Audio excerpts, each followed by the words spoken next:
자, 쓰는 기출 변형 문제, 문학에 있는 그 현대시 파트부터 보시는데, 작년 수능에 어떻게 출제됐는지 보시니까, 그 다음에 그리고 다, 이렇게 해서 현대시 두 편과, 그 다음에 요 수필 한 편이 같이 복합지문의 형식으로 출제가 됐어요. 자, 그러면은 복합지문의 형식으로 출제가 된다는 거는 거의 확실합니다. 뭐 100%라고 생각을 해주셔야 돼요. 오히려 그냥 작품 하나가 띵 나왔을 때 우리는 더 당황스러울 지경이 됐어요. 자, 그러면 이제 지문을 보셨고, 그 다음에 문제를 한번 보세요.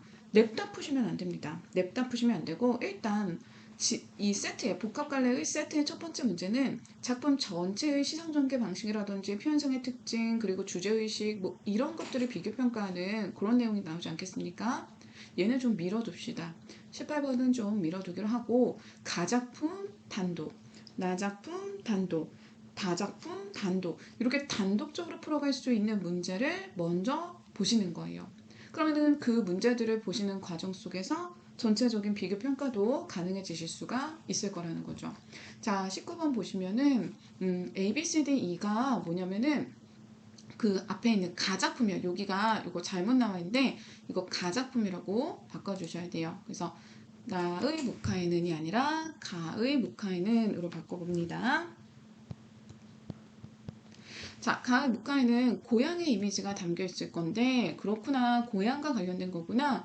객관적이지 않다는 것은 주관적이라는 뜻이고 고양에 대한 당연히 인식이 반영될 수밖에 없는데, 그런데 변화되는 것이 감지된다. 처음에는 싱그럽고 포근하던 고양의 이미지가 점점 갈수록 어떤 느낌? 날카롭고 차가워지는 느낌을 받게 된다. 이렇게 정리가 될 것 같아요. 자, 그랬을 때 적절하지 않은 거 답을 체크해 드리면 3번인데, 경제적인 풍요를 얻기 위해 한국으로 향하는 젊은이들의 낙관과 희망을 보여주고 있군 이라고 했습니다. 올라가서 보시면, 자, 여기에요. 젊은이와 뗏목을 타고 돈 벌러 항구로 흘러간 몇 달에, 자, 여기까지. 그럼 돈 벌러 간 거야. 여기까지 앞부분은 맞지? 선생님 지금 설명하고 있는 데가 어디지? 19번에 3번에서 그 앞부분까지는 맞지? 근데 서리빨 입져도 못 오면 바람이 분다. 자, 서리빨 입져도 못 오면 오지 못한대. 잎이 져도 시간이 흘러서 잎이 져버릴 정도로 시간이 흐른 거지. 이렇게 읽을 수 있는지를 봐야 되는 거야. 그리고 못 오면 오지를 못한대. 그럼 이거는 오지 못한다기 때문에 돌아오지 못한다, 낙관이 아니라 오히려 비관적이다. 비관적인 전망을 하고 있다. 그렇기 때문에 뒤에 이어지는 문맥들도 보면은 여러분 보세요. 뭐 싸운다라든지, 그 다음에 강물조차 얼어붙는다, 그 다음에 성에가 낀다, 춥고 차갑고 쓸쓸하고, 이런 이미지가 쭉 부정적으로 이어지는 거예요. 그래서 19번의 답은 3번이 된다. 자, 그래서 1년까지는 그 고향의 모습, 싱그럽고 낭만적인 분위기, 이렇게 연결이 되다가 고향의 이미지가 나타나는 거 1번 연결되고, 그 다음에 싱그럽고 포근한 이미지 2번에 연결되고. 자, 그래서 답은 3번이 되고, 나머지 분위기를 보시면 날카롭고 차가운 이미지가 이렇게 연결이 되는 거죠. 그치? 이렇게 부정적인 이미지가 연결이 되는 거죠. 자, 그 다음에 2번, 20번. 자, 나의 하자의 태도에서 적절한 것은, 나의 하자의 태도는 산을 너무너무 좋아하는 거예요. 산이 너무 좋아. 산은 좋아. 산은 플러스. 그리고 장거리를 등을 지고 하고 있죠. 장거리는 시장거리, 즉 속세라는 뜻이 되는 거예요. 그래서 속세적인 분위기에 대해서는 부정적인 태도. 그래서 산이 왜 이렇게 좋냐 그랬더니 산은 너무 배울 게 많대요. 막 다정하고 겸손하고 뭐 이렇게 산을 예찬하고 있습니다. 그렇기 때문에 인간을 지배하는 산이라는 표현은 적절하지가 않습니다. 산 같은 경우에는 인간을 지배하지 않고 오히려 뭘 가지고 있어도 겸손하고 그것을 자랑하지 않는 그런 긍정적인 이미지가 되는 거예요. 그래서 2번이 틀렸고요. 자, 나머지들. 경이감을 느끼며 칭송하는군. 인간을 보듬는다고 생각하는군. 그리고 나의 이승과 저승을 이어주는 산이기 때문에 삶과 죽음을 관장하는군. 그리고 겸손하군. 그치? 여기 자랑스러울 만한 가치가 보옥을 품고 있다라는 말로 나와 있을 거예요. 됐죠? 자, 그 다음에 다의 나에 대한 설명으로 가장 적절한 것은 이라고 했습니다. 자, 가장 적절한 것, 이게 어려워요. 이게 조금 어려운데 여러분 잘 읽어보시면은 되겠죠? 잘 읽어야 돼. 잘 읽어야 되고 깊이 있게 읽어야 되고 생각하면서 읽어야 되고. 일단 여러분 답은요 1번이에요. 1번이라고? 인간은 사물의 가치를 자신의 기준에 맞추어 판단한다는 것을 지적하고 있다. 자, 여러분 이게 수필이잖아요. 저는 수필을 읽을 때 어떻게 읽으라고 말씀을 드리냐면 뒤에 있는 뒷문단 2개 정도면 충분히 주제의식을 파악하실 수 있다고 말씀을 드립니다. 자, 귀하고 귀함이 저와 같고 천함이 이와 같아 어떤 것은 부잣집의 장막 안에서 봄바람을 지키고 어떤 것은 어리석은 종의 소나기에서 가을 소리처럼 변한다. 어떤 것은 부잣집 것 같고 어떤 것은 어리석은 종의 소나기의 것과 같대. 이게 어찌된 일인가? 왜 그러냐면 뜨락은 사람 가까이 있고 교회의 땅은 멀리 막혀있기 때문에 가까운 것은 친하기 쉽고 멀린 것은 저하다, 좀 싫어하다, 꺼려하다라는 뜻이에요. 그렇기 때문이 아니겠는가? 아니면 요한과 위자는 조남하고 화천은 이름이 없고 성씨가 조남한 것은 곱고 빛나고 이름이 없는 것은 백성 같은 존재이기 때문인가? 아니면 뿌리가 깊은 것은 종족이 번성한데 빽빽이 늘어선 것들은 가늘고 작고 높고 큰 것은 높은 자리에 있고 가늘고 작은 것들은 들판에 있기 때문인가? 뭔가 다 귀함과 천함이 다르다. 왜 다른가? 귀하고 천한 것을 뭐하고 있어 지금? 구분하고 있는 거야. 아, 나은 것은 하늘에 달려있으나 봐봐. 모든 것들은 똑같이 태어나. 우리 인간들 중에 옷 입고 태어난 사람 있어요? 손에 돈 들고 태어난 사람 있어요? 아니요. 다 빨개 먹고 아무것도 없이 태어났어요. 하지만 영화롭게 하는 것은 누구한테? 인간한테 달려있다는 거예요. 여기 너무 중요한 거죠.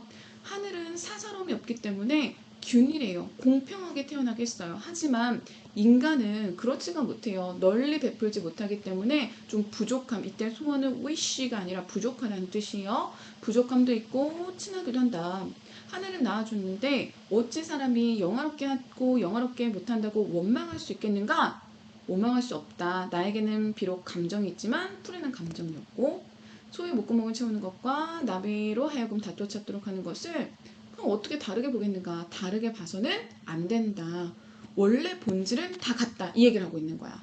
자, 하늘이라는 존재가 이 세상에 만물을 생성해낼 때는 동일하고 본질적이었어. 그래서 균등 평등했지. 그렇지만 이 균등 평등한 가치를 그 인간이라는 존재들이 어떻게 하는 거야? 인간에 의해서 차별이 시작되는 거야. 어떤 차별적 인식을 하게 된 거야. 그러니까 인간은 지들 기준에 맞춰서 이거는 높은 가치야, 낮은 가치야 이렇게 판단하고 있다는 거지. 그렇게 해서는 안 된다는 얘기를 하고 있는 거예요.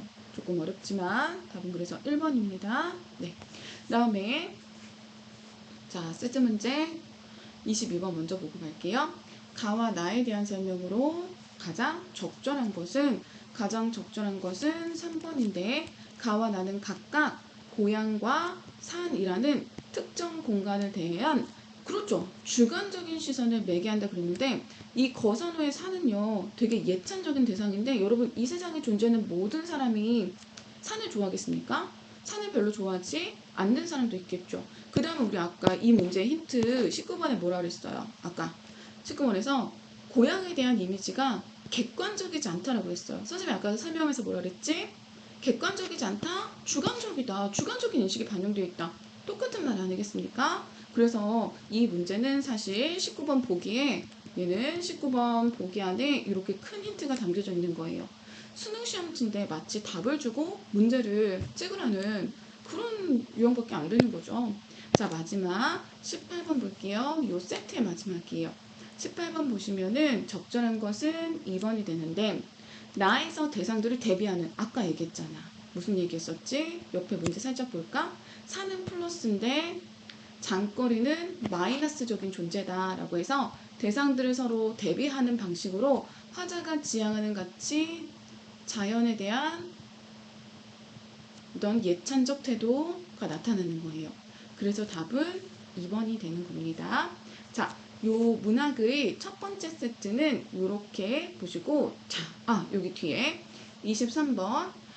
23번에 요것도 아까 봤던 그 수필하고 연결이 되는 건데, 뿌리가 깊은 것, 높고 큰 것. 자, 뿌리가 깊은 것, 높고 큰 것은 이거는 자연으로는 봐봐. 이게 좀 어려울 수 있는데